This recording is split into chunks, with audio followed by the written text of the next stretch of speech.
gentlemen. Sir. Let's speak to the Lord first. Thanksgiving prayer. In the name of the Father, and the Son, and the Holy Spirit. Amen. Our Father who art in heaven, hallowed be thy name. Thy kingdom come, thy will be done on earth as it is in heaven. Give us this day our daily bread, and forgive us our sins, as we forgive those who sin against us.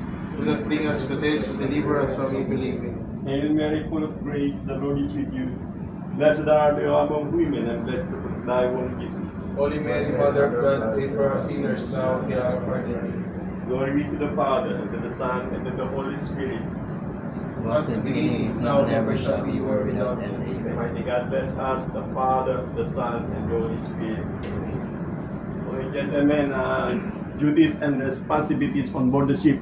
Master, Sir, I am the master. I am the overall in charge of the ship, and also I am overall command of the ship.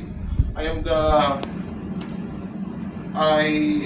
manage the external communications to the other parties. okay, Chief Officer. Chief Officer, I am Chief Officer and I handle cargo operations, ballasting, deballasting, loading and discharging, and I am also manage the crew on deck and also the safety and security officer of the vessel. Okay, next, Second Officer. Second officer, my job is I'm a navigating officer, responsible of making passage plan, and also I'm a doctor of the ship. Okay, next, Third Officer. Third officer in charge for the life-saving apparatus and firefighting equipments on board. Also, navigational watch from 8 to 12, and also making sure that the loading and discharging plan of chief mate is being followed during duty. Next, Boson. Bosun is a member of senior crew of the ships. Also, in charge of the mooring operation, deck maintenance, and also follow the order of chief officer also for the master. Okay, next, AB1. Able-bodied seaman ensures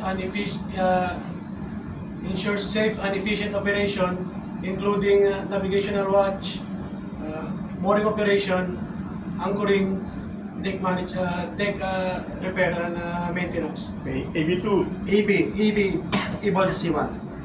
Duties and responsibilities. Perform proper duties during navigation. Assist loading operation. Assist in mooring and mooring operation, handling wire, ropes, and anchors. Okay. Assist in bridge during navigation when needed. Follow the instruction of bosun and chief officer and crew. Okay, next, Ordinary Seaman. As ordinary seaman, my job is helping ships maintenance and follow bosun job orders. Next, Chief Cook. Chief cook, responsible for cooking meals, ensuring sa effective sanitation, inventory and maintaining good quality food. Okay, next, Deck Cadet. Deck cadet. As a deck cadet on board, I used to assist deck officers in navigation and also in cargo operation, and also to perform deck maintenance by the co-worker or the ratings. Okay, okay, gentlemen, please subscribe my YouTube channel, Cap TV, Tibon TV. Thank you and God bless. Subscribe.